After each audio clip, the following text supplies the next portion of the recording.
Merci.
Qu'est-ce qu'ils ont tous?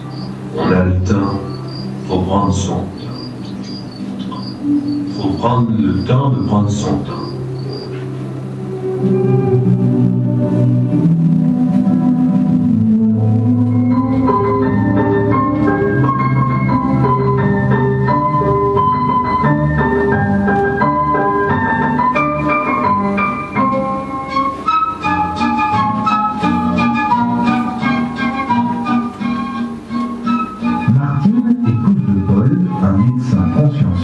N'apprécie pas beaucoup la nouvelle orientation de son époux vers l'homéopathie. Et elle a bien l'intention de lui faire savoir, quitte à briser les conventions sociales.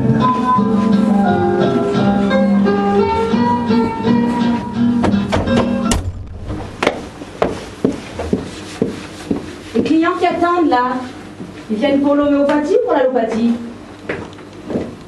Tous pour l'homéopathie? Alors vous allez voir ce que vous allez voir. Parce que moi, j'en ai plein le cul, vous comprenez? Plein le cul. Je suis vulgaire, tant mieux. Alors ça ne va pas se passer comme ça. Alors messieurs, dames, si vous êtes venus pour l'homéopathie, vous allez déguerpir dans les 30 secondes, sinon c'est moi qui vais vous faire sortir d'ici à coup de pied dans le cul. Je suis vulgaire, tant mieux. Parce que mon mari, il est allopathe. Vous comprenez? Allopathe. Pas homéopathe, allopathe. Je reviens de la banque. On a un découvert de 20 briques. Et tout ça grâce à quoi? À l'homéopathie. Parce qu'avant, quand il était allopathe, il voyait entre 60 et 70 personnes par jour, 10 minutes chacun, une bonne grosse ordonnance bourrée de médicaments, et paf, c'était emballé. À 25 € par personne, vous n'avez qu'à faire le compte. Maintenant qu'il est homéopathe, il ne voit plus que 10, 12 personnes par jour, il passe 1 heure avec chacun. Alors, 10 personnes au lieu de 70, vous n'avez qu'à faire le compte. Alors moi, c'est décidé. L'homéopathie, c'est terminé. S'il veut la guerre, ce sera la guerre. Mais l'homéopathie, c'est fini. Allez hop, dehors tout le monde. Qu'est-ce que tu fais folle? Mais ce que je fais, mais je suis en train de sauver notre ménage. Voilà ce que je fais. Je reviens de la banque. On a 20 briques de découvert. Alors moi, l'homéopathie, j'en ai plein le cul, tu comprends? Plein le cul. Je suis vulgaire, tant mieux. Mais comment est-ce que tu crois qu'on va payer les traites de la maison dans le midi, hein? Les écoles des enfants, les notes de conception, le téléphone qui n'arrête pas d'appeler au sud de l'Espagne pendant toute la journée. Mais bon, il ne faut pas engueuler les immigrés, hein? Et les réparations dans la maison de Rambouillet, hein? Alors que ça va tout de suite, hein? Parce que moi, je suis en plein travail, là. C'est ce que tu appelles travailler? Tu passes des heures à barasser avec tes clients pendant que moi, je me bats avec le banquier et les fournisseurs, hein? Et tes clients, tu crois que ça les amuse comme ça d'attendre pendant des heures? On a combien là? Ça vous amuse, messieurs, dames, d'attendre pendant des heures? Avant, on n'attendait pas ici. Jamais. En 10 minutes, clac, clac, c'était emballé. Allez hop, au suivant. Bon, écoute, Marty, tu quittes cette scène d'attente immédiatement. Mon cher Paul, je t'emmerde. Je suis vulgaire, tant mieux. Mais tant que j'habiterai dans cette maison, j'aurai encore mon mot à dire. Et ça ne se passera pas comme ça. Tu veux la guerre? J'aurai la guerre. Tu ne comprends rien. Tu n'as jamais rien compris, rien. Je suis médecin, docteur. Médecin, pas une boîte à fric, un médecin. J'aime guérir les gens. Tu comprends? C'est ça qui me rend heureux. Guérir les gens. Mais je suis tout à fait d'accord avec toi, mon cher Paul. C'est très bien de vouloir guérir les gens. Mais dans ce cas, tu soignes à l'homéopathie les gens que tu aimes bien. Toi, les enfants, ta famille, mais les autres non. Hein? Le business, c'est le business. On n'est pas des philanthropes. Sinon, on va tomber. Mais comment veux-tu que je continue comme avant? J'étais au bord du suicide. Hein? 70 malades par jour, plus qu'une putain barbaisse. Hein? des antibiotiques à l'appel, l'abattoir, oui, et en 10 ans de ce régime. Hein. Pas une seule guérison. Maintenant, je peux te jurer qu'en 10 ans de ce cabinet, je n'ai pas vraiment guéri une seule personne. Ah, j'ai fait du fric, ça oui. J'ai drogué des gens, j'ai aidé à croiser le trou de la sécu, j'ai enrichi l'industrie pharmaceutique. Voilà ce que j'ai fait. Tu veux que je continue? Tu veux que je continue comme ça? Parce que moi, si je dois continuer comme ça, je me suicide. Hein. Tu seras bien avancé si je me suicide. Très bien. Je vois que tu veux la guerre. Alors, Non, moi, mais... je te préviens. Hein. On est mariés sous le régime de la communauté des biens. Si je demande le divorce, je prends les enfants et la moitié de ça. Ça va te coûter la peau des fesses. Hein. Tu me trouves vulgaire, tant mieux. Écoute-moi, l'homéopathie, c'est l'avenir. Tous les jours, je reçois des coups de fil de confrères allopathes qui m'appellent pour leur envoyer du monde. Leur cabinet se vide, les gens en ont marre d'avaler des drogues qui les rendent encore plus malades qu'avant. Moi, mon cabinet, mon carnet de rendez-vous est plein 3 mois avant, tu le sais. Tu connais le taux d'intérêt des agios à la banque? Mais 17%. Ah, ouais. Et encore, 17%, c'est un prix d'amis, paraît-il. Alors moi, c'est très simple. Ou tu me jures aujourd'hui même que tu ne feras plus jamais d'homéopathie, car en privé à la maison, ou je demande le divorce et je t'envoie mon avocat. Je vais quand même pas vendre la maison de Rambouillet parce que tu as décidé de guérir la terre entière. Oh, et puis tu fais ce que tu veux. C'est plus mon problème. Voilà. Va au diable.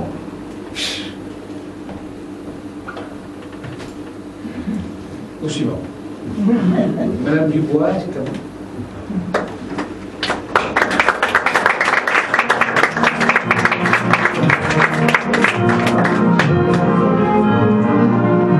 Après Chelles, dans le nord de l'Italie, le village vient de connaître un événement politique important, l'élection de la nouvelle municipalité. Ce sont les communistes qui ont remporté la victoire, ce qui provoque chez Don Camillo, prêtre de la paroisse, une colère qu'il a beaucoup de mal à contenir.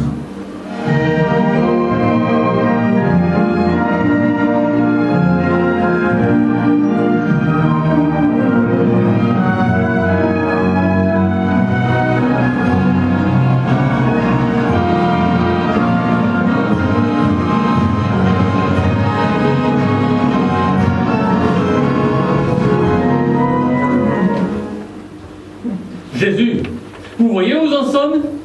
Il défile, il triomphe.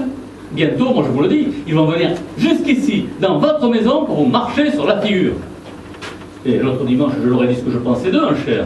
Eh bien, il y en a un, dans la nuit, il m'a sauté dessus de derrière une haie, il m'a ministré une volée de coups de bâton.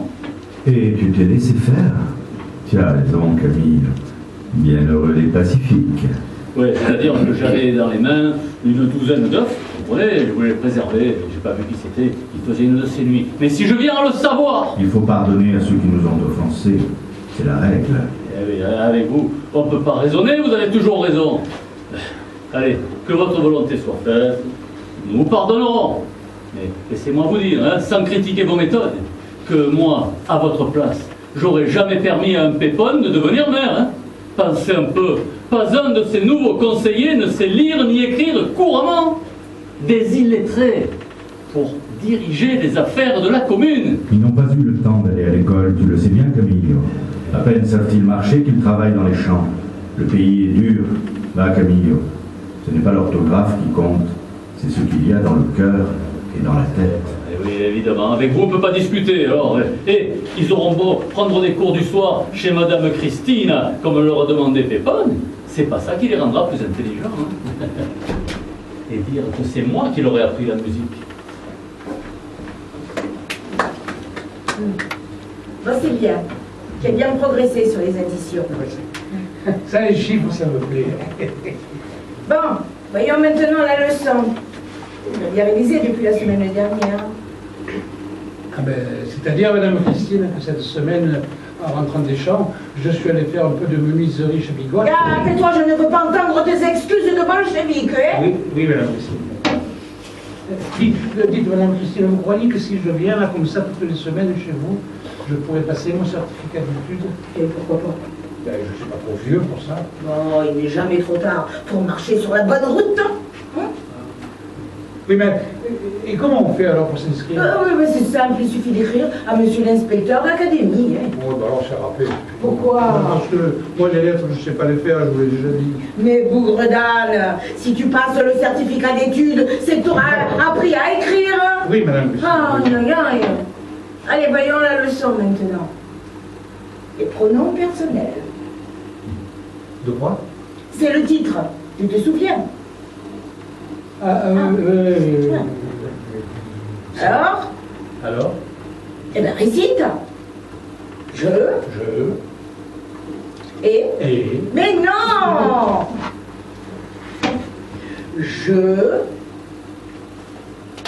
Moi? Mais non, arrête! Concentre-toi ou c'est une paire de gifles. Oui, madame Bustin, oui. Alors, je. Tu? Bien. Oui, quand même, hein. Et après? Encore, mais il y en a bien. Après, je tue.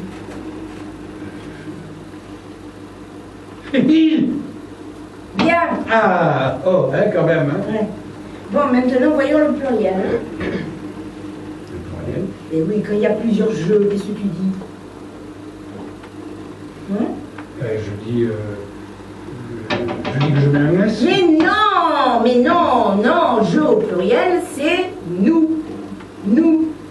Oui. Bon. Et tu au pluriel, c'est... Encore, mais il y en a combien? Mais tais-toi, concentre-toi. Hein? Ne le ramène pas tout le temps comme ça. Tu au pluriel, qu'est-ce que c'est? C'est là que je mets le S. Mais non, arrête avec tes S.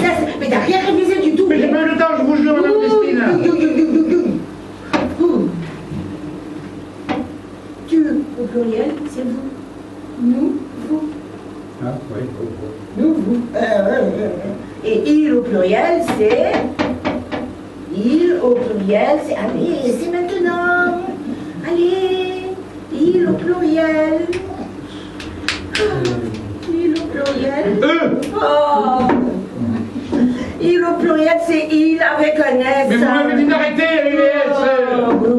Je ne suis pas sûre de te voir passer le certificat d'études de mon vivant. En tout cas, moi, si je le passe, je ne dis rien à Paul. Pourquoi? Parce que vous le connaissez, il me ferait des histoires.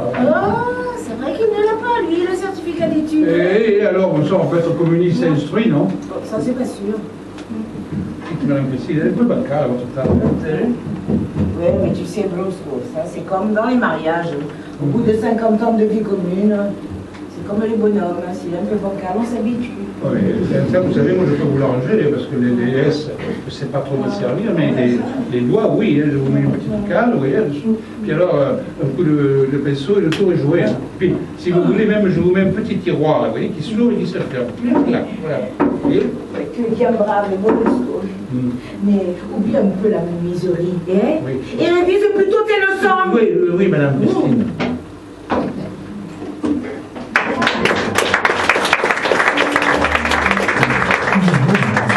Un couple moderne qui ne s'embarrasse pas des traditions du mariage. Pourtant, un soir, Didier fait irruption chez sa maîtresse et vient lui proposer de s'installer chez elle afin de vivre une relation amoureuse plus conforme à ses désirs. Sera-t-il bien reçu?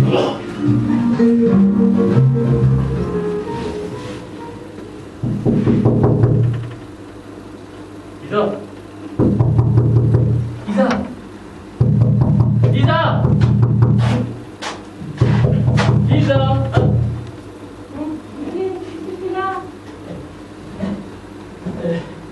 J'ai amené toutes mes affaires.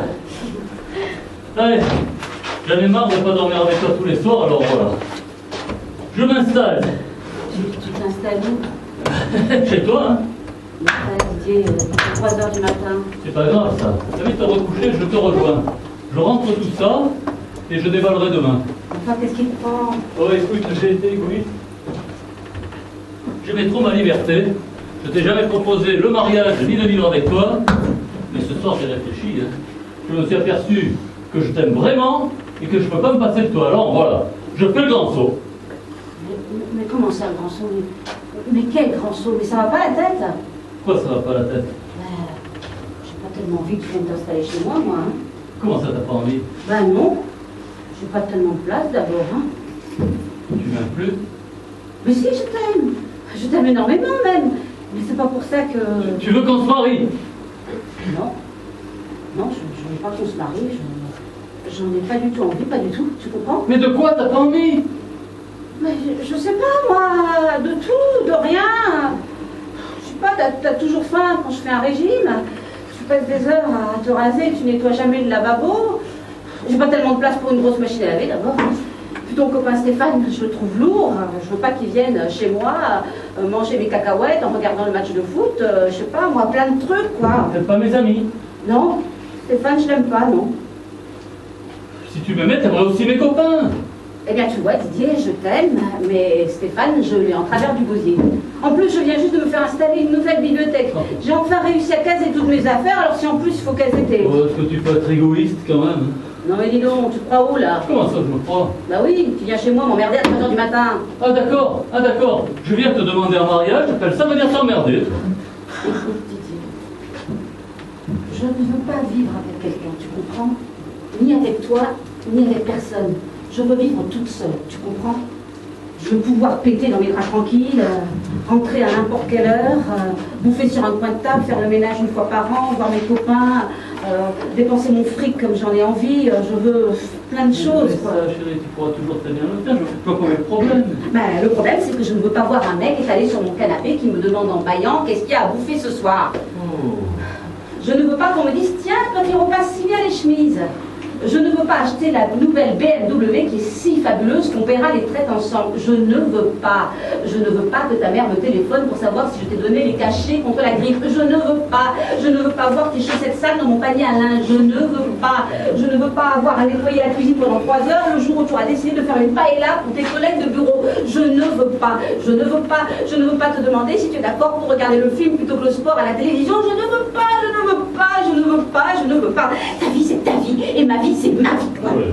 Si j'ai bien compris, tu veux pouvoir baiser quand tu veux et avec qui tu veux. Oh, tu me fatigues. Tu as quelqu'un d'autre? Écoute, petit, je t'aime énormément même. Mais comme on est, moi ça me va très bien, on est chacun chez soi, on se voit de temps en temps, c'est beaucoup mieux, non? Je suis sûr que tu as quelqu'un d'autre. Je n'ai personne d'autre. Alors laisse-moi dormir ici. Non, pas ce soir. Pourquoi? Avant-hier soir et pas ce soir? Parce que ce soir, j'ai pas envie. Je suis sûr qu'il y a quelqu'un d'autre et qu'il est d'ici. Oh, Didier, tu me fais vraiment chier. J'en aurai qu'un matin. Un pas de plus et tout est fini entre nous, tu comprends? Didier! Tu vois bien qu'il y avait quelqu'un d'autre. C'est à mon frère.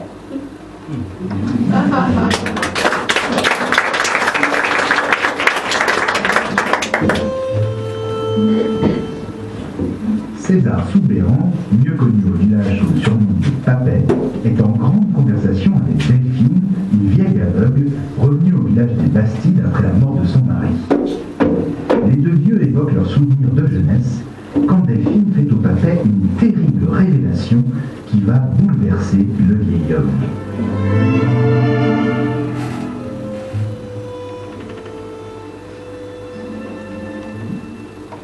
Tu sais, quand j'étais en Afrique, et des fois on faisait cuire le mouton, et alors pour faire cuire le mouton, on le mettait en amitié autour de longue tige comme ça, on faisait tourner, tu vois, le gros feu, la braise, ça s'appelait ça le... Ah ben je sais plus comment ça s'appelle. Hein. Mais c'est le qui me plaisait le plus, c'était les jeunes filles arabes, tu sais, qui faisaient la danse du ventre au son des flûtes et des tambourins. Ah, qu'est-ce qu'elles étaient belles. Et oui, tout ça c'est loin. Ah, c'est bien joli ta danse du ventre et tes souvenirs d'Afrique. Et tu as fait une belle bêtise quand tu étais là-bas. Moi? Oui, toi. Je dis bêtise, mais c'est presque un crime. Je vois pas ce que tu veux dire. Tous les officiers étaient contents de moi puisqu'ils m'avaient donné la médaille. Et quand j'ai été blessé, ils allaient me nommer caporal.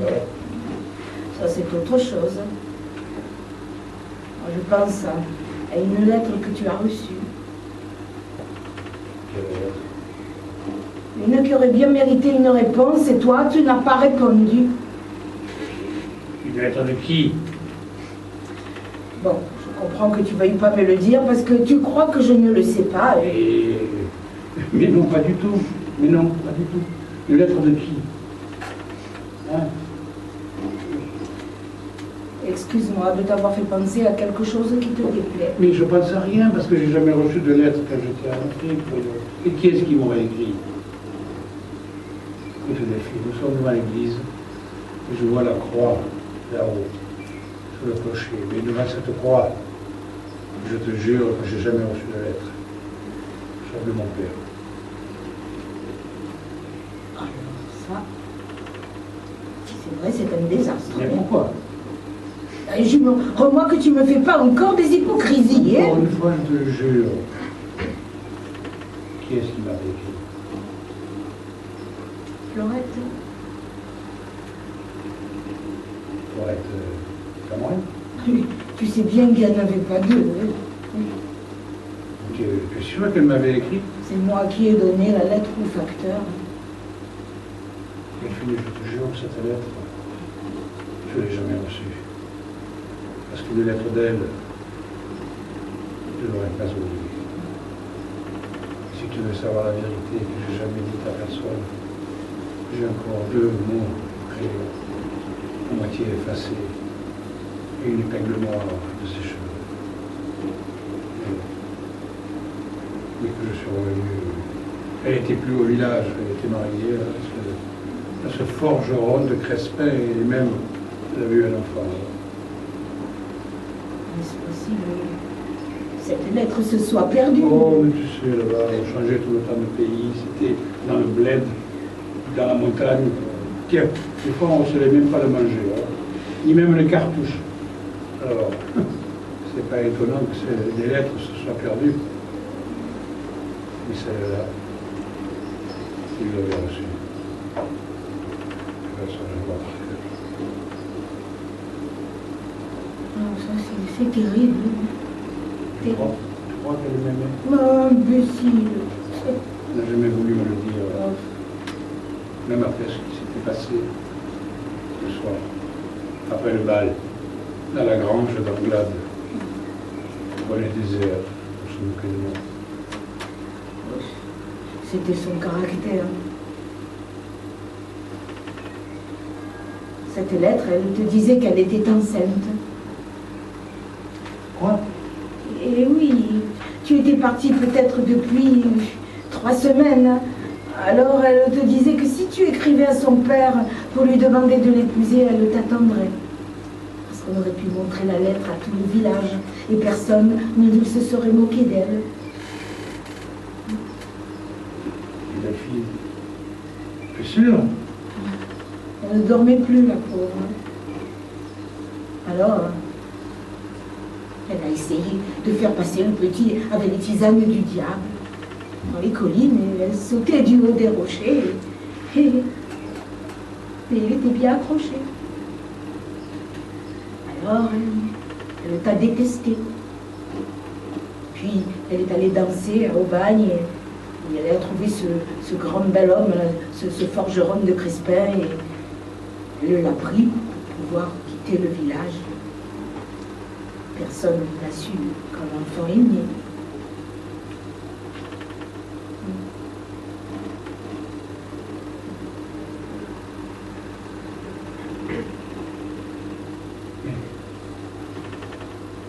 Il est né vivant.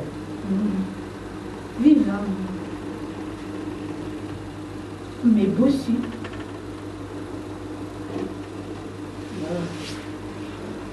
Ne t'inquiète pas. Je n'en ai jamais parlé à personne. Je vais prier pour toi. Adécias, César.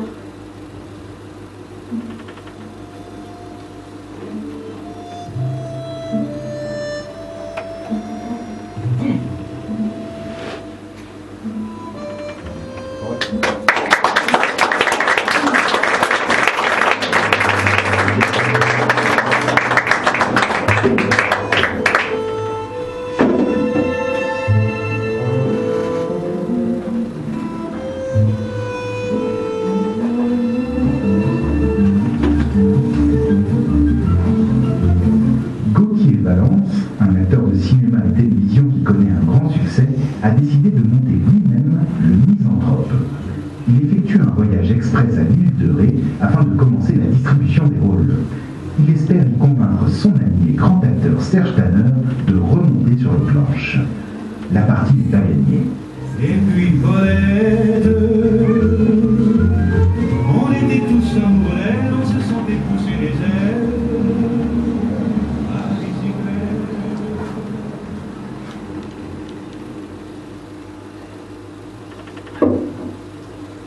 Oh. Oh. Y'a quelqu'un? Oh. Y'a quelqu'un? Oh. Serge. Ah ben tiens, Ça va, l'ami? qu'est-ce que tu fais là, toi? Écoute, je passais dans le coin, je me suis dit, je vais aller dire bonjour à l'ami Serge. Tu passais dans le coin, dans l'île d'Auray. Bah oui, écoute, j'ai la famille à La Rochelle, de Valcoudin. Ici que lui. Ben oui, c'est pas très éclairé, mais c'est là. Ça va venir, ça va venir. Assieds-toi. Alors, Dis-moi un peu, ça fait combien d'années que c'est pas vu tous les deux? ah bah écoute, au moins 6 ans, je crois, non? 5 ans, 6 ans? Depuis le tournage en Hongrie. Oula, 6 ans. mauvais souvenir. Ah oui, c'est vrai. Alors, je pensais beaucoup à toi récemment. Je me disais, Serge, j'ai repensé à nos conversations. Je me suis dit, je pourrais peut-être lui proposer quelque chose. Oui, bon, mais j'espère que ça n'a rien à voir avec le métier. Hein. Ah, si, quand même un peu, oui. Ah non, non, moi je te préviens, le cinéma pour moi c'est fini. Mais qui te parle de cinéma? Je te parle d'une pièce.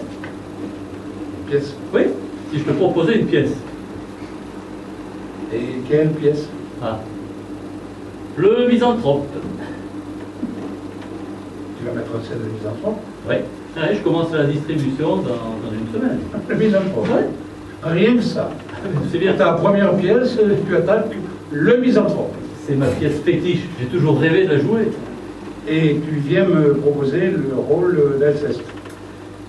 Eh bien, c'est-à-dire que j'ai repensé, tu sais, à nos conversations en Hongrie, sur le tournage. Tu me disais qu'Alceste est un optimiste. Il croit qu'en disant la vérité aux gens, il espère les faire changer. Bah oui. Et je vois pas où tu m'as mis. Tu me disais que le vrai pessimiste, c'est Filin. Lui, il ne veut pas faire changer les gens. Il pense qu'il faut accepter la réalité telle qu'elle est. Et alors? Et alors, je voulais te proposer Filin. Tu veux que je fasse fidèle? Oui. Le problème. Il y a 4 ans que je ne suis pas remonté sur les planches, toi tu débarques et tu me donnes Philette. Oui, mais c'est toi-même qui disais que c'est le premier rôle, le rôle le plus important de la pièce. Oui, mais c'est le second rôle. Hein. Il n'a que 5 scènes. Le gros morceau, c'est Alceste. C'est le rôle le plus compliqué de tout le théâtre classique français. Tiens, jouer, le grand jouet, même lui, après 30 ans de carrière, il ne se sentait pas assez mûr pour le jouer. Toi, tu n'as jamais joué Molière, hein? Tu n'as jamais fait le théâtre. Non, tu n'as jamais fait le théâtre. Et tu t'offres Alceste. Allez, arrête là parce que je vais dire la méchanceté, ça va mal se passer. Non mais attends. J'ai une idée. J'ai une idée. Quoi? J'ai une idée. Et si on alternait les rôles? Quoi? Une semaine, c'est toi qui joues Alceste et moi Filin, et l'autre semaine, c'est moi qui joue Alceste et toi Filin. Tu fou. On alterne les rôles, comme ça, tout le monde y trouve son compte. Mais t'as pas compris que je veux plus jouer.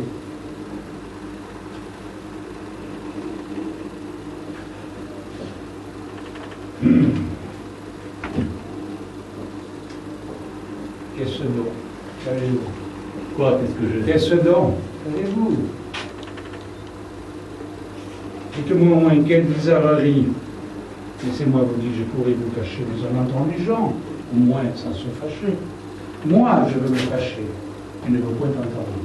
Moi, je veux me fâcher et ne veux point entendre. Dans vos brusques chagrins, je ne puis vous entendre.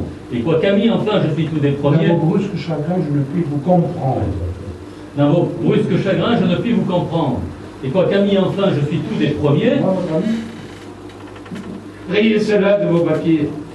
J'ai fait jusqu'ici profession de l'être. Mais après ce qu'en vous, je viens de voir paraître, je vous déclare net que je ne le suis plus. Une venue le place en des cœurs corrompus. Je suis donc bien coupable, Alceste, à votre compte. Allez, vous devriez mourir de pure honte. Une telle action ne saurait s'excuser. Et tout homme d'honneur doit s'en scandaliser. Dis donc, t'as bien appris, hein? Ça fait 1 an que je travaille. Ah, pas mal, ouais. Ouais. Bon, ça fait 30 ans. Bon, écoute, voilà ce que je te propose. Je ne dis pas que je veux le faire. Hein. Non. Ce que je te propose, c'est que tu viennes ici tous les jours. On fait des italiennes, on sera tous les deux, puis on verra bien où ça nous mène. Hein. Sans pression. Non, sans pression, ça. Très bien. Pas de date, rien. Super. Comment on fait pour le rôle alors? À ton honneur, mon grand. On va pas jouer ça. Oui, si, c'est ce qui est le plus évident. Allez. Pile ou face? Voilà. Alors face, tu fais Alceste et pile je le fais. Tu fais Alceste. Bon, on attaque tout de suite alors. Allez, pour la lecture. En page 12.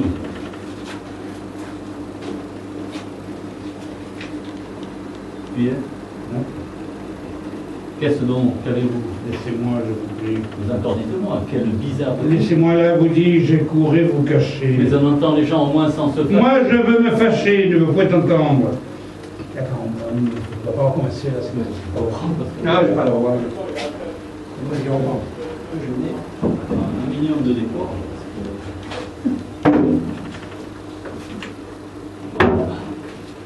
Et autres? Qu'est-ce donc qu'avez-vous? Laissez-moi.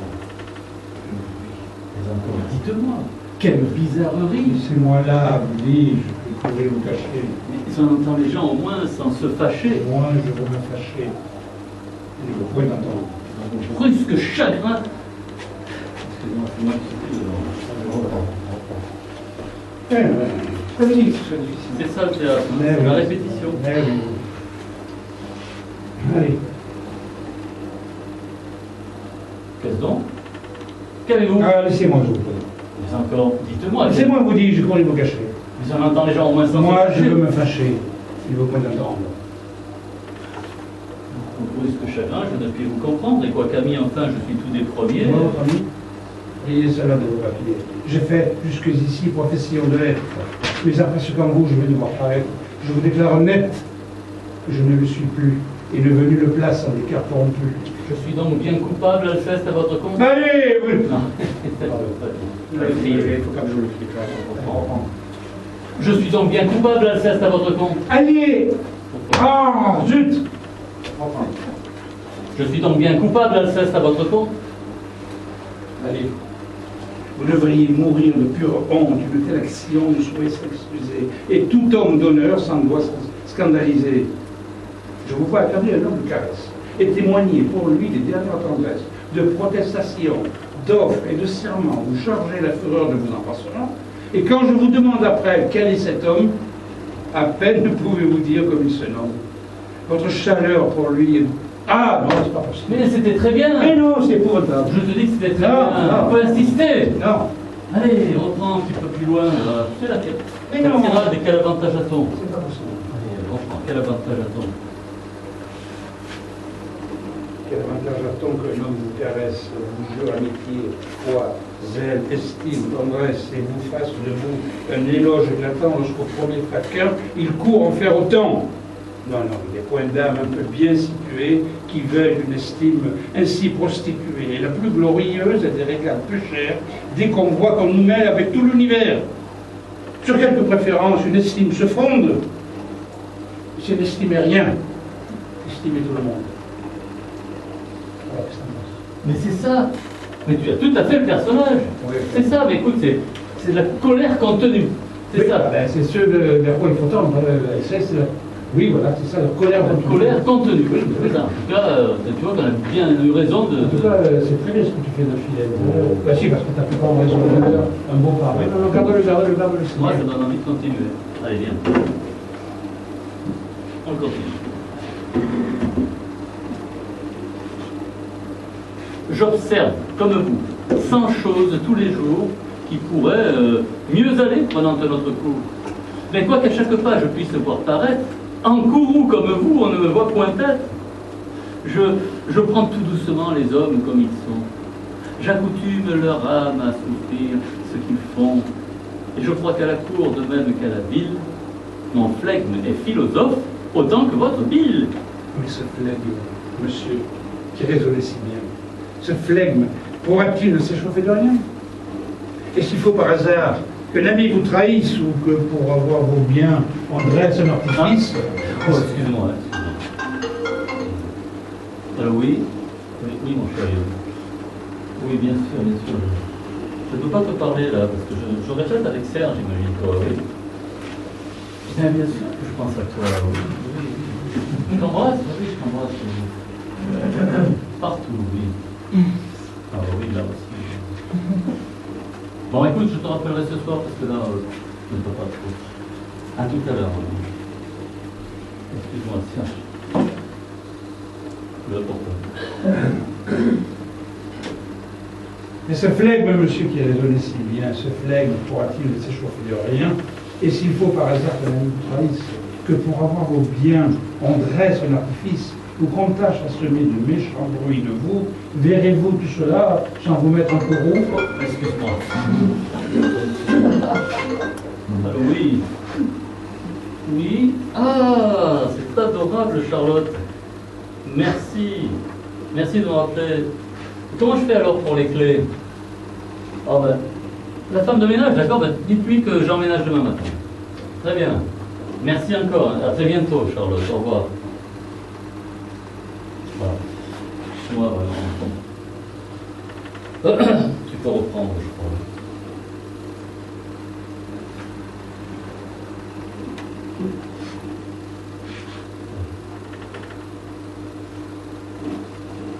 Mais ce flegme, monsieur, qui raisonnait si bien, ce flegme pourra-t-il ne s'échauffer de rien? Et s'il faut par hasard qu'un ami vous trahisse... Oh putain, mais coupe-le ton truc! Mais attends, C'est pas possible de travailler comme ça! Merde!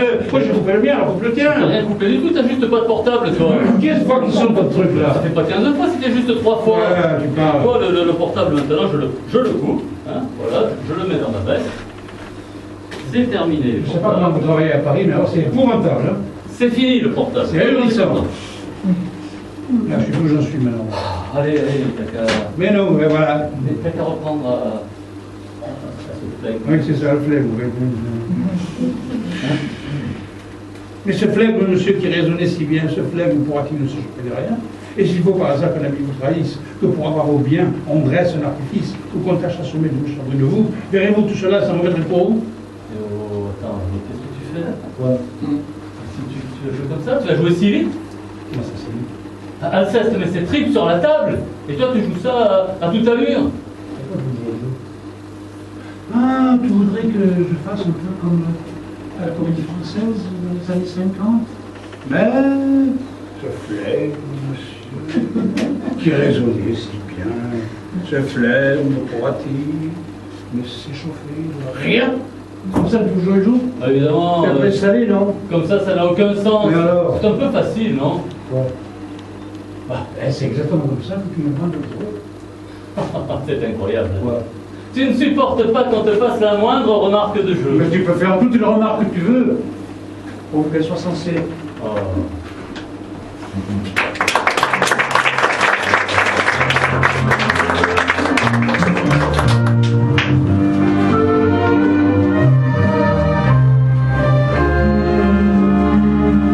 À 82 ans, Danielle Billard est la grand-tante qu'on ne souhaiterait pas avoir. Odieuse, mesquine, voleuse, menteuse, capricieuse, elle en fait voir de toutes les couleurs à tout son entourage.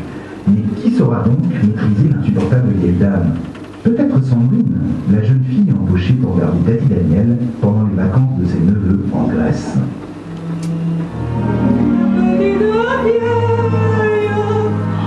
Mais vous m'avez jamais dit ce prix-là? Mais non. Mais j'aurais pas fait faire la réparation. Oui, mais je les trouve où, moi, les 7300 balles? Mais vous savez bien qu'elle est pourrie, ma bagnole. Oui. Oui, je les ai pas, monsieur.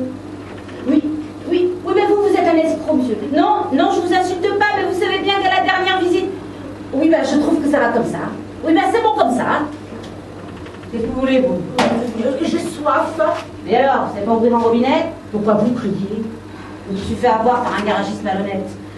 J'ai une voiture pourrie, je vais faire une petite réparation, il m'en cote pour 7300 balles. Voulez-vous que je trouve une somme pareille? J'irai jamais chercher ma voiture, ouais. Bon, vous avez du linge? Je fais une lessive. J'ai juste ma chemise de nuit et 2 mouchoirs. Faudra. Non, pas aujourd'hui. Il y a du progrès.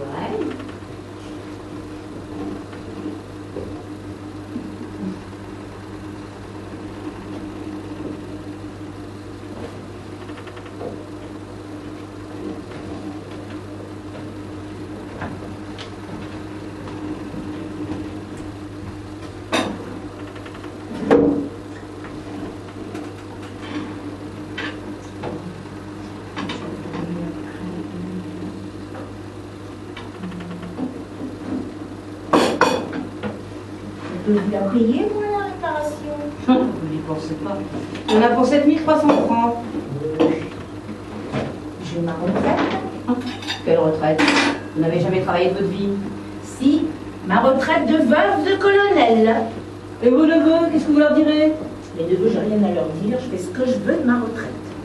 Je leur ai déjà donné ma maison, pour ce qu'ils m'en remercient.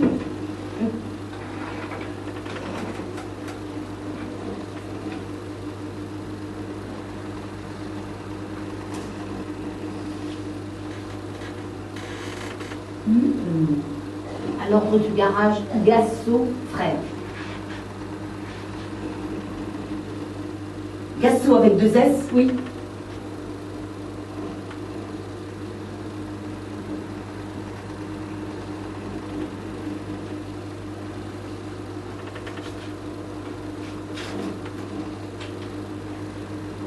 Oh merci, c'est très gentil. J'irai plus tard parce que c'est à Levallois. Bon, je vous préviens, c'est tout ce qu'il y a parce que j'ai pas eu le temps de faire les courses. C'est très gentil ce que vous avez fait. Ça m'a fait plaisir de le faire. Je sais pas comment je vais faire pour vous rembourser. Vous pouvez pas me le couper en petits morceaux, j'y arrive pas.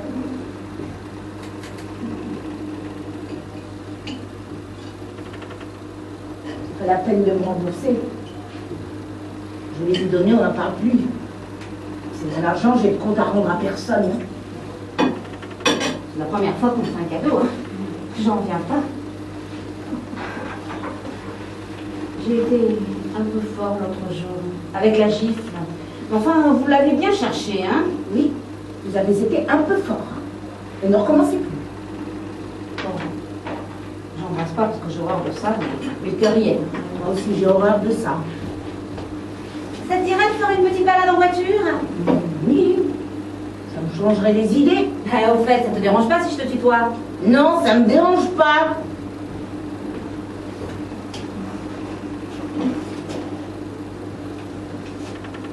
Alors, on va la faire, cette promenade.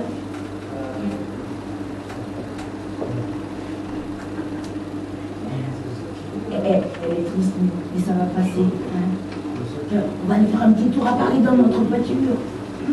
À qui tu parles? À personne. Alors on y va.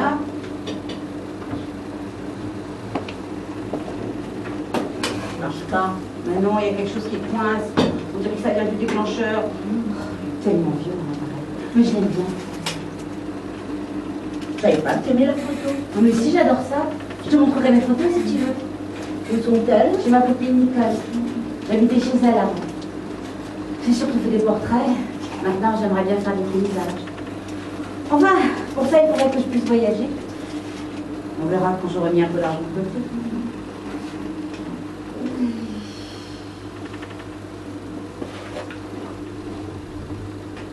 T'as reçu une carte des nouveaux? Oui. Ça a l'air beau, la Grèce. Trop chaud pour moi. Ouais, t'as raison. Moi aussi, j'ai horreur de la chaleur. Tu sais ce qu'on devrait faire? Non. Partir toutes les deux, avec la voiture, un petit voyage de 2 jours, pas très loin. Oui, il faudrait trouver un petit coin, bien frais. Ouais. Et où? De toute façon, c'est pas possible, il y a le chien. Ah oui, c'est vrai. Il y a le chien. Mais tu manges pas. Oh ben non. Non, j'ai l'estomac noué, il m'a même pas rappelé le cochon. Appelez.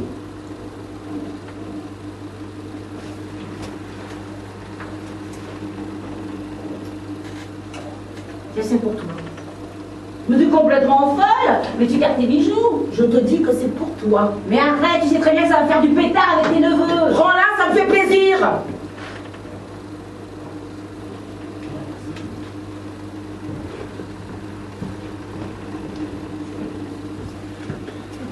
Elle est contrariée, et le cadeau, ça lui a fait plaisir. Tu as une bonne idée, hein, Edouard? Yes, my darling. Oh, yes, I love you, my darling. Yes, yes. See you tomorrow, my darling. Oh, yes. Yes, you're so beautiful. See you. Bye-bye. Ah, c'était mon Amérique. Moi, j'avais compris. Par quand? Demain soir. Alors moi, j'aimerais bien partir aussi ce soir avec la bagnole. On pourrait peut-être passer notre dernière nuit ensemble au bord de mer. J'ai tout préparé, il y a tout ce qu'il faut à la maison. Je peux même demander à ma copine Nicole de venir si tu veux. Hein. C'est juste pour une nuit, je t'appelle demain. Non. Pourquoi non? T'es payé pour me garder, pas pour partir en week-end. Mais qu'est-ce que ça me fait foutre? Tu dors, tu prends ton petit déjeuner, je suis là, je t'appellerai. Non. Mais quelle salope! Mais t'as besoin de personne pour te garder, tu te débrouilles très bien toute seule. Alors, je ne suis pas une salope. T'es une petite saleté. Voilà comment tu me remercies. J'ai payé les réparations de la voiture, avec tous les cadeaux que je t'ai fait. Tu m'avais dit qu'on irait en voyage toutes les deux. Non, écoute là, l'autre, mais tu m'as pas acheté, non, tu m'as rien promis, non, mais ça va pas, non? Je vais téléphoner à mes neveux. Ah bah vas-y, appelle-les tes neveux tout de suite, allez, hein? Personne ne m'empêchera d'aller à la mer, tu comprends? Personne! Ben vas-y à la mer. Et si tu vas, c'est pas la peine de revenir parce que je te chasse. Mais comment j'y vais? Oui, tout de suite! La saleté! Saleté! Saleté! Saleté!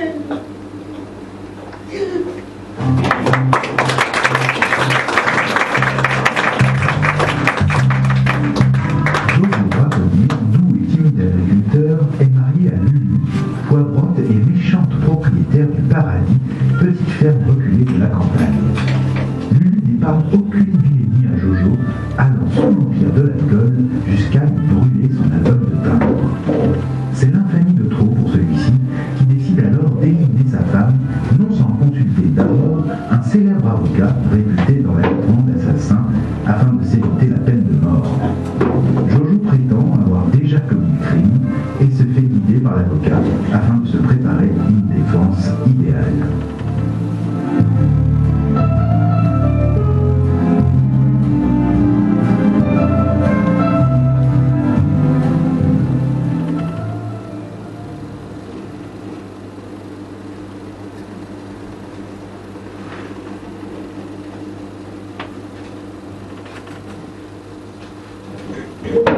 Eh bien, venez!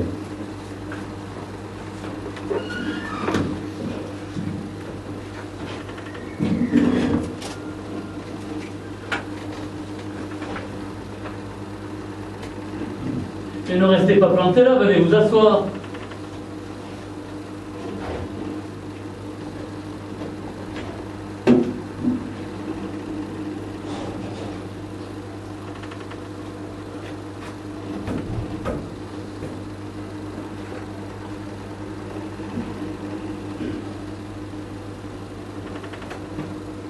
Vous vouliez me parler? Écoutez, excusez-moi, je n'ai pas beaucoup de temps à me consacrer, je suis attendu au palais dans 1 heure. Hein? Non mais allez-y!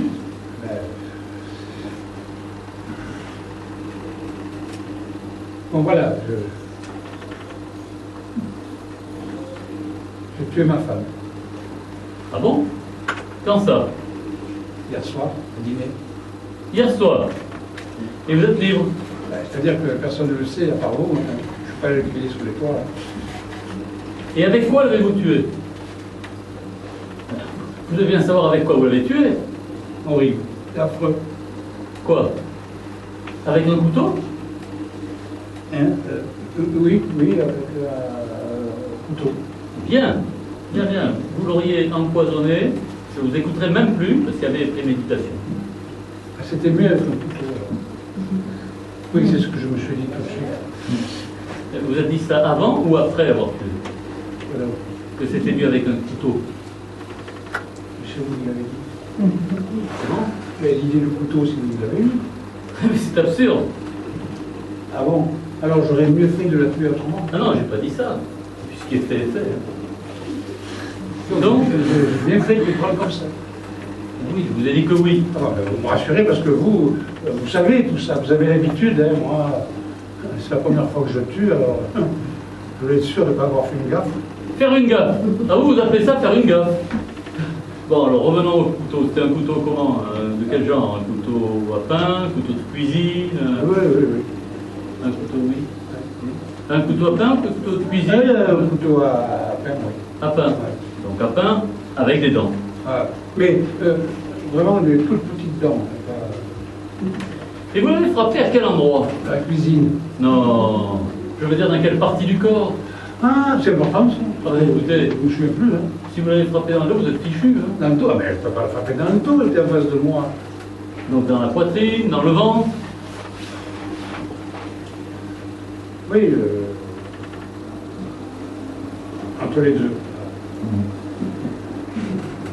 Bon, revenons au couteau. Ce couteau, vous l'avez trouvé où? Ben, sur la table. Sur la table. Ça veut dire que vous n'avez pas sorti d'un tiroir, il était là posé sur la table. Voilà. Hein. Et qui avait mis la table? Ben, c'est Lulu, enfin Lucienne, c'est toujours elle qui m'a découvert. Lulu. D'accord, Lucienne. Donc vous êtes là tous les deux, en train de dîner. Oui. Soudain, une dispute éclate. Dispute terrible. Ah, terrible, terrible. Bon, pourquoi la dispute? On verra ça plus tard.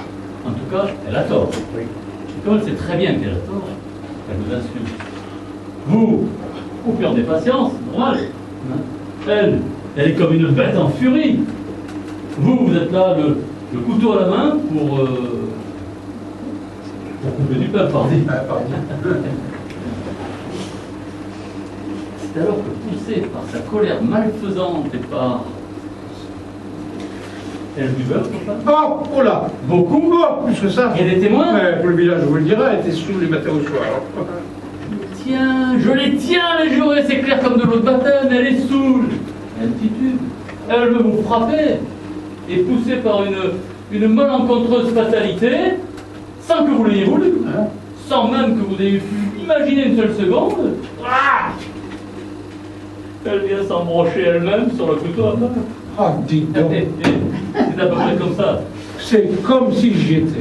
C'est comme ça que ça s'est Ah, passé. c'est exactement comme ça, une espèce d'accident. Oh, n'allons pas trop vite, hein. Homicide involontaire, ce serait déjà pas si mal. Homicide involontaire. Donc, une dispute qui est mal tournée.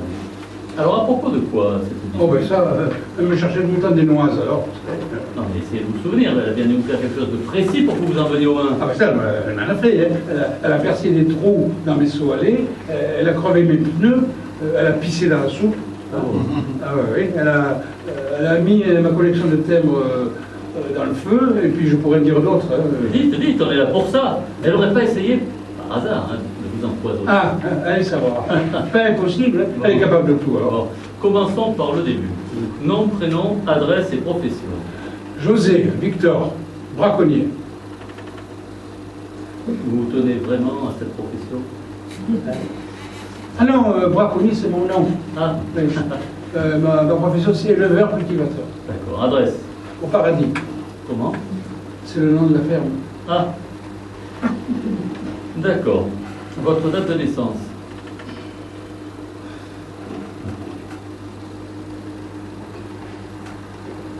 Fin mai, début juin 40.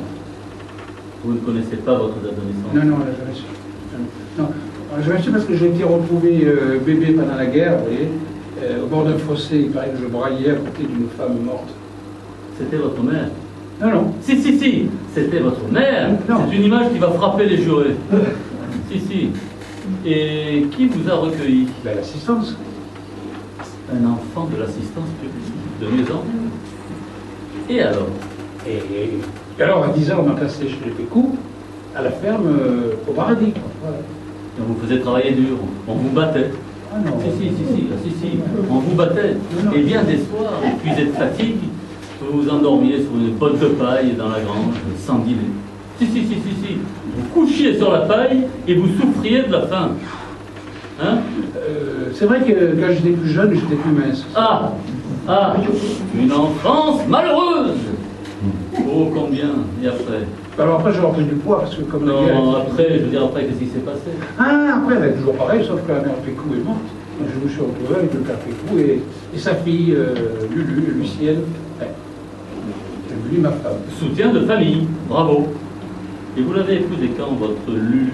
Ah, mais quand je suis revenu du service militaire, mon retour d'Algérie, quand on m'a réveillé. Parce que vous avez fait la guerre d'Algérie? Ah, ben, bien sûr. Combien de temps? Un jour. Hein? Ben oui, parce que j'ai été blessé tout de suite, dès le premier jour, alors on m'a pas payé. Hein. Vous avez été blessé? Ah ben oui, t'es regardé, vous voyez. Bon, ça se voit pas trop, c'est vrai. Mais quand même, hein, vous voyez. Ça, j'ai de la chance parce que j'ai été opéré par un très grand professeur. Oui. Vous voyez. Ça se voit quand même. Hein? Ah oui, Ouh là là, oui. Ah ouais, je vois ça se voit. Hein? Ah, vous avez été donc blessé, très bien. Blessé au combat, donc parfait. Ah ben, au combat, c'est-à-dire en arrivant à Alger, dans le port, descendant du bateau avec tout mon barda, je glisse et il y a une camionnette qui fait marche arrière, qui m'a pas vu et qui m'a valsé deux jambes esquintées. Hein. Alors évidemment, Marseille, l'opération, la rééducation, des mois de finalement le retour à la ferme, au paradis. Enfin, j'ai quand même eu ma médaille, comme tout le monde. Quand même la médaille. Et une petite pension. C'est toujours mieux que rien. Donc, à votre retour d'Algérie, vous épousez cette Lulu. Oui, mais on ne s'est pas marié tout de suite. Non. Vous étiez déjà son amant. Hein? Ah oui, depuis un moment. Ah. Et elle avait quel âge la première fois? Je ne sais pas, moi, 13 ou 14 ans. Hein? Mais vous vous rendez compte que c'est un détournement de mineur, donc un viol! Viol d'abord le même âge. Hein. Et puis, c'est elle plutôt qui m'a violé dans la grange. Et allez faire entendre un juré qu'une fille peut violer un garçon. Oui, mais c'est vrai, c'est toujours elle qui m'a sticoté quand on jouait au papa, à la maman ou au docteur, c'est vrai. Vous l'aimiez pas? Ah non, pas du tout. Même gamine, c'était une teigne. Et pourquoi l'avoir épousée alors? Parce que je suis le con, voilà. Bon. Je suis le con, c'est... Écoutez, une chose me tracasse, une seule chose. Ce sera certainement différent dans les jours à venir, et pour l'instant, voilà. Votre enfance malheureuse, le calvaire de votre mariage, les seaux percés, les nœuds crevés, l'urine dans le potage, les timbres dans le feu, tout ça, je ne peux pas m'en servir pour vous. Ah bon? Mais non, l'accusation aurait beau jeu de considérer que ce sont des circonstances atténuantes et que nous plaidons déjà coupables. A priori, coupables, nous ne le sommes pas. On nous a attaqués, nous nous sommes défendus. L'acte est totalement involontaire, sans aucune intention de donner la mort. Exactement. Voilà. Seulement, la raison de la dispute n'est pas très nette. Si tout avait commencé par une simple crise de jalousie, mais vous vous dites qu'elle ne vous trompez pas, que c'est absolument impossible. Justement, hein, je ne vous ai peut-être pas tout dit. Bon. Vous croyez que c'est rigolo pour un homme que tout le village tombe de lui? Moi, j'ai ma dignité aussi. Vous voulez dire qu'elle avait un amant? Vous en êtes sûr? Ah, ma tête a coupé. Évitez cette phrase! C'était qui son amant? Mon meilleur ami. Oui, ça fait souvent comme ça. Et qu'est-ce qu'il fait? Mais il est garagiste. Mais alors tout s'explique. C'est clair comme de l'eau de bataille. Au dîner, blessé, humilié, anéanti, vous faites des reproches à votre épouse infidèle. Vous lui parlez même de divorce. Elle, avec sa mauvaise foi coutumière, s'en prend à vous et... Ah, c'est là que ça va pas. Ah, je ne sais pas. Il faudrait que ce soit une menace immédiate, il faudrait que ce soit elle qui vous menace. Vous êtes sûr qu'elle n'a pas brandi un revolver ou un tisonnier? Non, le tisonnier était trop loin pour l'attraper. Non, c'est pas possible. Ah mais, attendez. Et une soupière, ce serait bien pour nous? Une soupière? Oui. Quelle soupière? Mais la soupière qu'elle m'a envoyée à la figure, parce que tout me revient maintenant. C'est clair comme l'eau de baptême, comme vous dites. Je lui parle de divorce. Blanc, elle prend la soupière, elle me l'envoie à la figure. Alors moi, j'ai mis de justesse, c'est pas une menace, ça. Mais pourquoi l'avoir pas dit tout de suite? Ah, Mais c'est formidable! Ah bon? Mais c'est inespéré, vous vous rendez compte? Mais c'est magnifique. Ça, un revolver, un pistolet, un couteau, c'est du déjà vu. Ou une soupière. Ça sonne vrai. Ça, c'est fort, ça. Vous n'avez touché à rien, j'espère. Touché à quoi? La soupière, quand ça explose, ça répand la soupe partout. Vous n'avez pas nettoyé. Ah ben non, ah, mais t'as sur point quand même. Bon, écoutez, vous allez faire exactement ce que je vous dis. Oui. Vous allez rentrer chez vous, téléphoner à la gendarmerie pour vous constituer prisonnier. D'accord. On va vous interroger. Vous dites en gros ce qui s'est passé. La soupière, l'accident, la dispute, hein, sans entrer dans les détails. Et ensuite, vous déclarez que vous ne parlerez plus qu'en présence de votre avocat. D'accord. Vous? Non, pas moi. Non, vous ne désignerez votre avocat qu'après votre inculpation, probablement lundi. Ça bloque tout le monde pendant le week-end. Et moi, ça me laisse le temps de chercher tous les résumés, les verdicts des crimes commis entre époux depuis une dizaine d'années, principalement avec un couteau à pain. Oh, vous êtes fort. Voilà, que vous êtes fort. Bon, écoutez, ne ratez pas votre temps. Hein. Non. Et surtout, suivez bien mes instructions. Oh oui, maître, oui. Merci, maître. Allez-y, mon bon. Ah oui. Au revoir, maître. Au revoir. Au revoir. Au revoir. Merci, maître. Au revoir.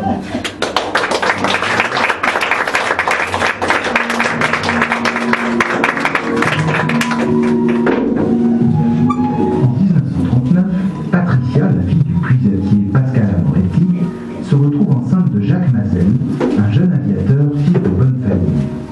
Or, celui-ci est mobilisé au front. Pascal Amoretti décide donc de rendre visite aux parents du jeune homme pour les mettre au courant de la délicate situation.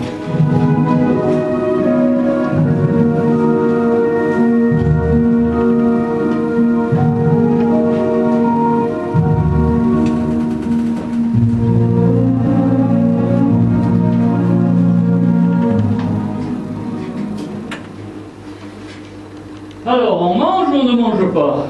Oh là, moi, je ne sais pas ce qu'il faudrait pour te faire perdre l'appétit. Ma chère amie, je ne vois pas pourquoi, après 5 heures de présence au magasin, hein, je refuserais stoïquement de satisfaire mon appétit. Ça servirait à quoi? Si en faisant la grève de la faim, je pouvais arrêter la guerre de Pologne, je te jure que je n'hésiterais pas une seconde.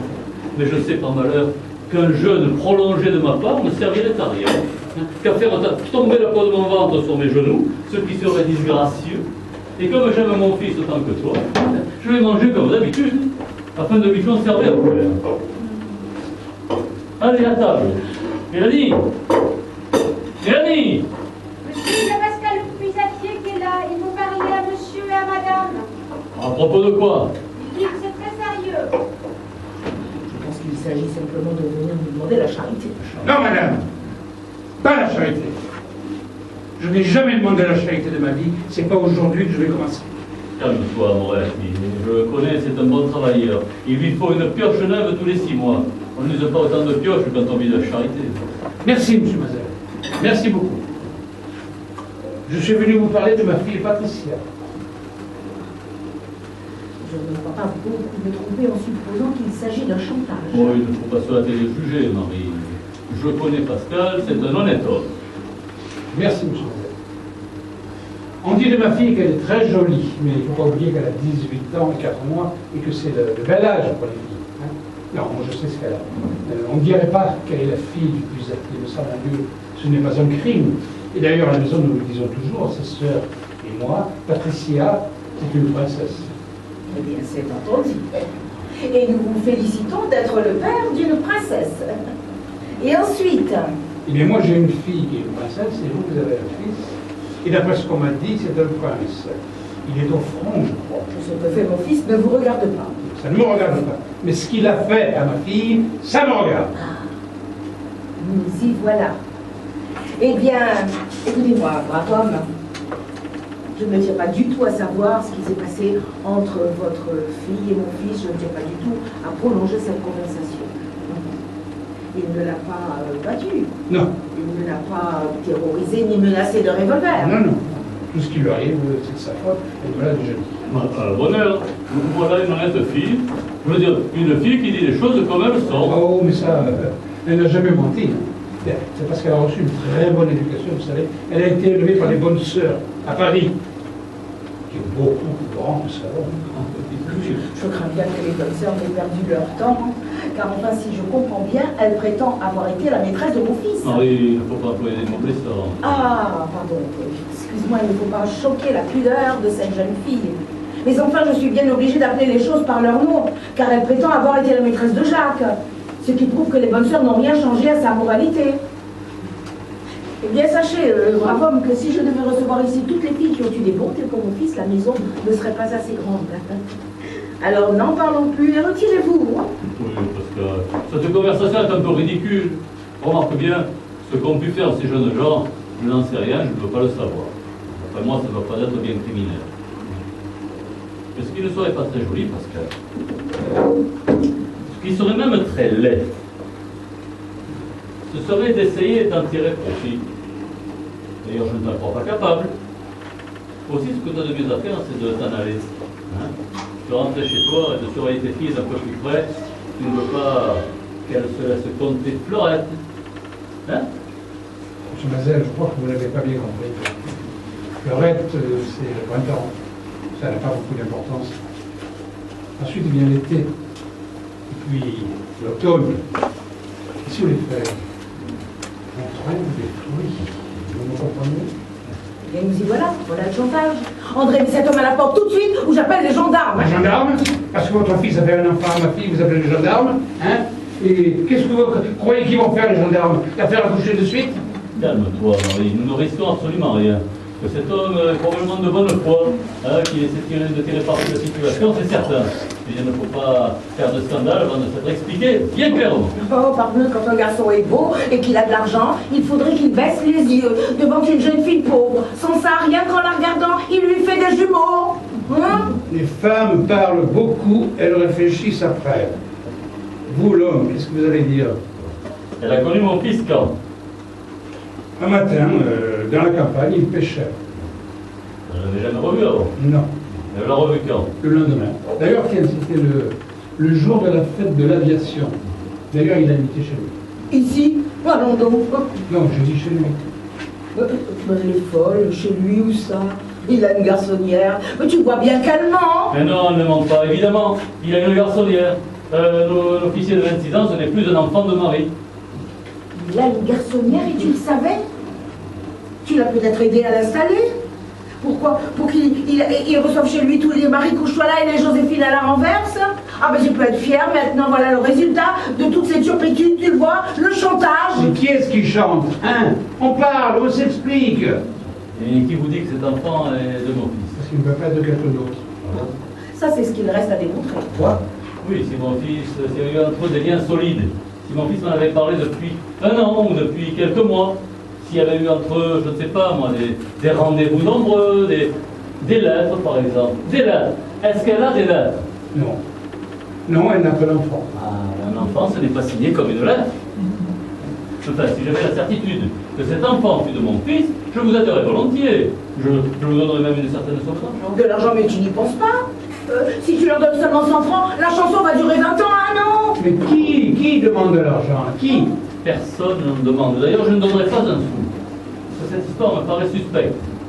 Et la vertu de cette petite Patricia ne me semble pas avoir été très sévèrement gardée. Ça ne m'empêchera pas de penser que quand ça vous prend si vite, c'est que ça vous prend souvent. Alors, lorsque ma fille dit quelque chose, vous ne la croyez pas.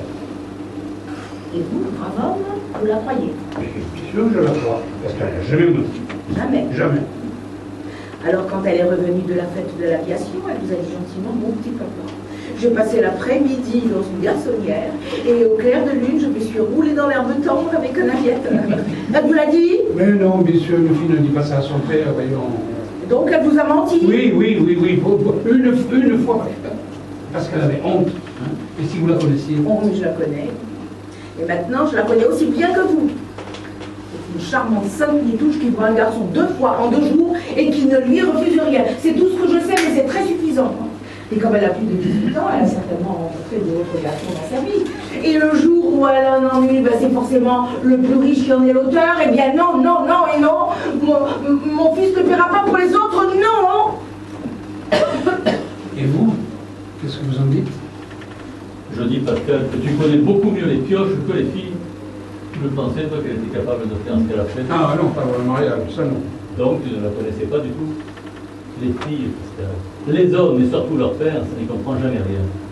Enfin, comme tu es un brave homme, je vais d'abord écrire à mon fils. Tu ne penses pas que tu ne vas pas oublier Jacques avec des histoires pareilles. Il a bien d'autres choses à faire. Mon fils est pilote de chasse, c'est-à-dire qu'il risque sa vie tous les jours. Tu ne vas pas lui mettre martel en tête parce que la fille du puisatier a mal au cœur. Si mon fils l'a tenu dans ses bras 5 minutes, c'est un grand honneur qu'il lui a fait. Eh bien, nous nous en contentons.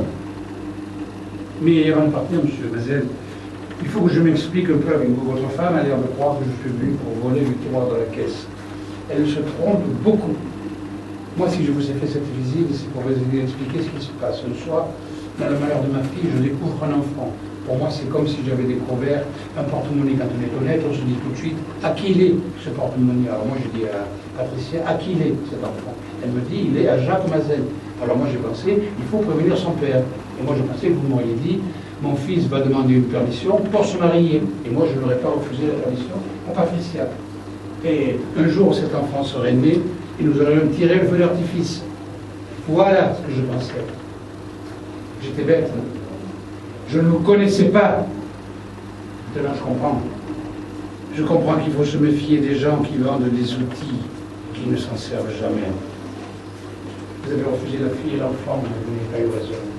Vous avez refusé, vous m'avez mis dans la tête des idées mauvaises que je n'avais pas et qui vont me travailler la tête maintenant jusqu'au fond du puits. Cet enfant, je ne sais plus qui il est. Ce sera l'enfant sans nom. Et ma fille, c'est la fille perdue. Elle est même perdue pour moi. Sauf que c'est à cause de nous qu'il va chasser sa fille.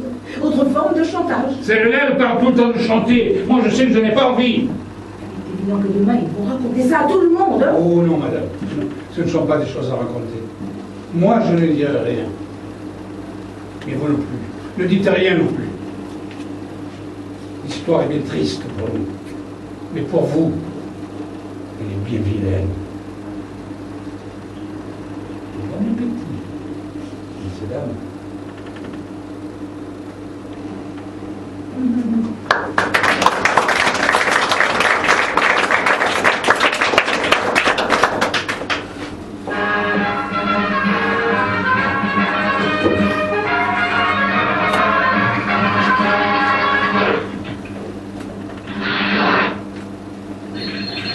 Balzac 0001, Joe mineur, publicité, 79 Champs-Élysées, Paris.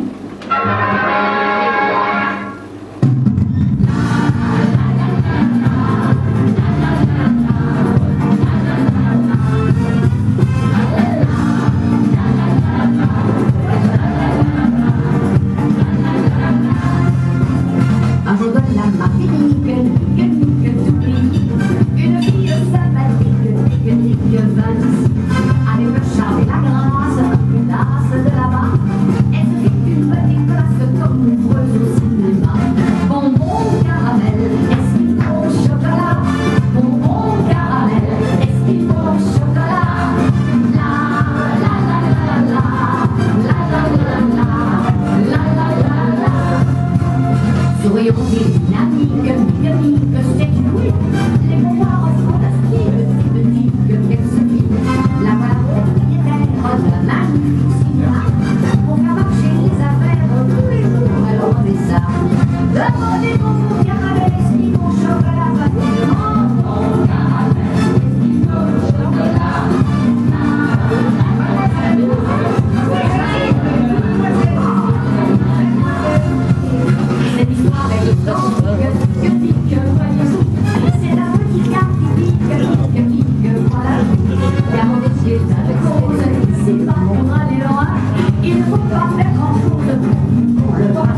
Borin, de 10 ans son cadet.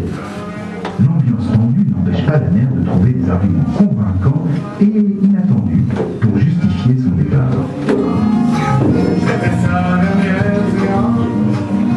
Victor, ta mère a un amant. Hein? Elle me quitte pour partir avec lui. Hein? À 60 ans, elle se barre avec un type de 10 ans plus jeune qu'elle. Voilà, Et papa reste tout seul. Mais c'est qui? monsieur Borin. Monsieur Borin, marié, 2 enfants? Oui. Et maman, mais tu vas où là? Mais ça va pas la tête? Monsieur Borin, mais j'ai des problèmes moi. Marie m'a quitté, j'ai perdu mon boulot. Alors écoute, Victor, Oui. écoute, Quoi? tu te tais et tu m'écoutes. Hein? Et tu arrêtes surtout. Mais Hein? Arrête et écoute-moi. Mais oui. Alors, tes problèmes de boulot, tes problèmes avec ta femme, tes problèmes de fric, tes problèmes en général et en particulier, moi, ta mère, je m'en fous comme de la marron, tu m'entends? Mais je m'en fous, je m'en fous. Je peux pas te dire à quel point je m'en fous. J'en ai vraiment rien à foutre. Merde, mais c'est pas croyable. Ma mère se fout de mes problèmes. Oui, je vais dire encore mieux, non seulement je me fous de tes problèmes, mais je me fous également des problèmes de ta sœur. Et puis encore mieux, tu vas rigoler, je me fous royalement des problèmes de ton père. Mais je rêve, parole, je rêve. Non, mon petit lapin, tu ne rêves pas, non. Pendant 30 ans, je vous ai torché, nourri, couché, levé, consolé, tous les trois. J'ai repassé vos chemises, j'ai lavé vos slips, j'ai surveillé vos études. Je me suis fait un monceau de vie. Je n'ai vécu que par vous, qu'à travers vous. J'ai écouté toutes vos histoires, vos problèmes, vos chagrins, sans jamais vous emmerder avec les miens. Alors maintenant, je prends ma retraite. Toi, il te reste une longue vie devant toi pour résoudre ta crise. Moi, il ne me reste que très peu de temps pour résoudre la mienne. Alors tu permettras que pour une fois, je m'occupe de mes affaires avant les tiennes. Tu vas détruire toute une famille, qu'est-ce que je dis? 2 familles, pour une vulgaire histoire de cul. D'accord. Alors quand il s'agit de ton cul, c'est d'amour, et quand il s'agit du mien, c'est vulgaire, c'est ça? Oui, c'est ça, c'est vulgaire, c'est dégueulasse même. Ouais, mais enfin, monsieur Borin, enfin, c'est une façade. Et il a 10 ans de moins que toi, ça durera jamais.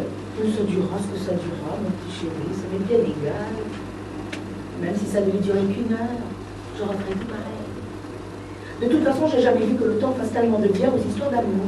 Oh, mais c'est pas une histoire d'amour, tout ce qui t'intéresse, c'est de t'envoyer en l'air. Et bien sûr que ça m'intéresse de m'envoyer en l'air. Pourquoi ça t'intéresse pas, toi? Et même si c'était qu'une belle histoire de cul, j'ai pas le droit d'avoir une belle histoire de cul. Mais ils sont insensés tous les deux. Comment ils croient qu'ils sont venus sur cette terre? Vous croyez que je vous ai fait avec mes petites oreilles? Je vous ai fait avec mon cul, les petits poussins. Et même que le cœur, à l'époque, c'était drôlement chouette avec votre père. Qu'est-ce que vous voulez? Maintenant, il ne se passe plus rien, alors ça vous fait peut-être pas plaisir de l'entendre, mais votre mère, elle a un cul qui va très bien. Il va mieux que jamais, même. Puis, il y a autre chose que vous ne voulez pas entendre. Je suis amoureuse. Oui, je suis amoureuse. Je nage dans le bonheur. Alors oui, je pars avec lui. Je pars avec lui. Pardon, mais il n'y a rien que vous puissiez faire pour empêcher cela. Hein? Rien. Rien. Rien.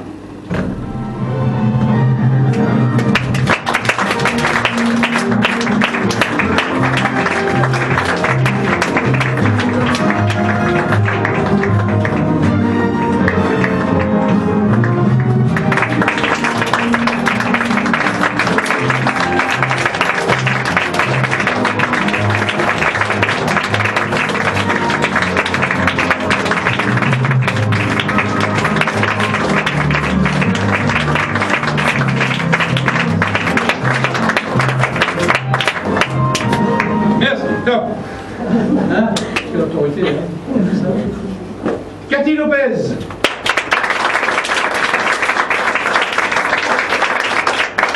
Daniel Dalmer.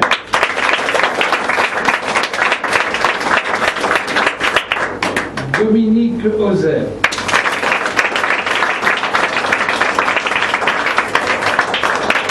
Et Daniel Cérus.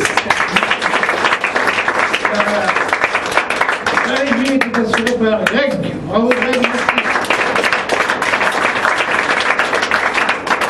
Vous connaissez tous la formule, si le spectacle ne vous a pas plu, n'en parlez pas à personne. Ben non, c'est pas la peine.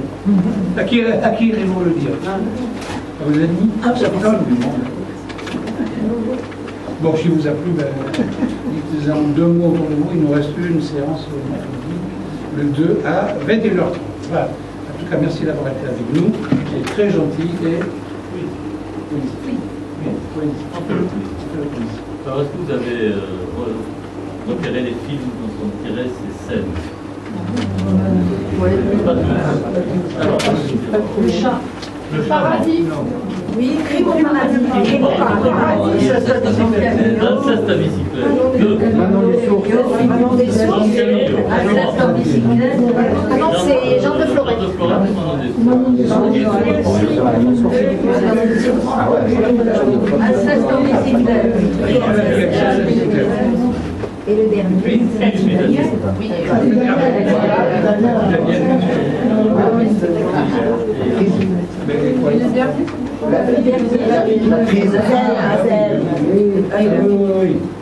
Ah, il a manqué. Le premier. La crise. Le dernier. Ouais, le 5. Le premier et le dernier. Et le dernier, C'est là. la crise. La crise, oui. Colline Serrault. Très bien. Très bien. Alors, on voulait faire une petite annonce aussi. Tout le monde connu, apprécié tout au long de leur carrière assez impressionnant. Deux grands artistes. 2 grands artistes, Ils nous ont quittés cette semaine. Madame aujourd'hui et Monsieur Riche il y a quelques jours. Donc voilà, nous avons, nous en tout cas en tant que comédiens, joué ce soir en pensant à eux.